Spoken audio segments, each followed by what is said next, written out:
To take a closer look at today's demonstrations in Iran and the ongoing political turmoil there, we are joined by Afshin Molavi, an expert on Iran and a fellow at the New America Foundation. He joins us from Washington. Welcome to the program. Thank you. How significant were today's demonstrations compared to those that followed last month's disputed elections?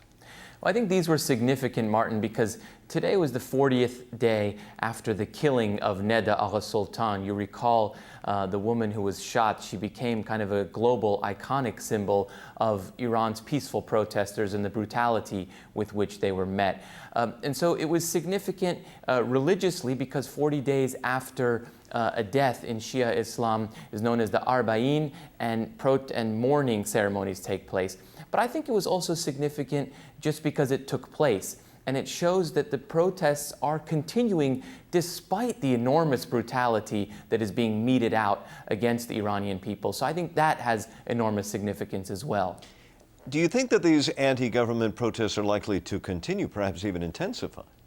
I think the level of anger is so high, particularly since we're hearing about all these new revelations emerging from how many of the protesters that were imprisoned were treated. It was massively brutal beatings, there were killings, there were children who were turning up in body bags. But the question remains, Martin, is how high a cost are people willing to pay? And the authorities have shown that they're willing to mete out severe violence against protesters. So it's important to think of this as a marathon and not a sprint. And I see simmering tension flaring up in these kind of protests over the next 6 months to a year. At the same time, we've heard a lot about internal political struggles that take place outside of the camera's view in Iran. What can you tell us about that? I think it's very important. I mean, what we've seen over the past sort of 40 days or so is the regime versus the regime in many ways. Lions of the revolution of 1979 really turning against each other. But broadly, it was a reformist, moderate centrist coalition versus the hardliners.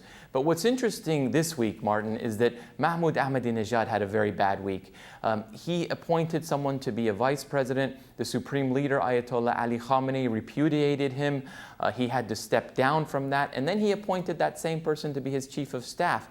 So Ahmadinejad and Khamenei are at loggerheads right now. And that doesn't bode well for Ahmadinejad. Ahmadinejad without the support of Khamenei is like a ship without an anchor and a ship without guns. We only have about 20 seconds left. I'm wondering, how does this instability affect the U.S.'s desire to open a dialogue with Iran? Well, I think Secretary of State Clinton put it well when she said that there's so much crisis in Iran that it's very difficult for her to imagine a unified response from Iran at this time. So I think they are going to have to wait and see how this all plays out. Afshin Molavi, thank you very much for speaking with us tonight. Thank you.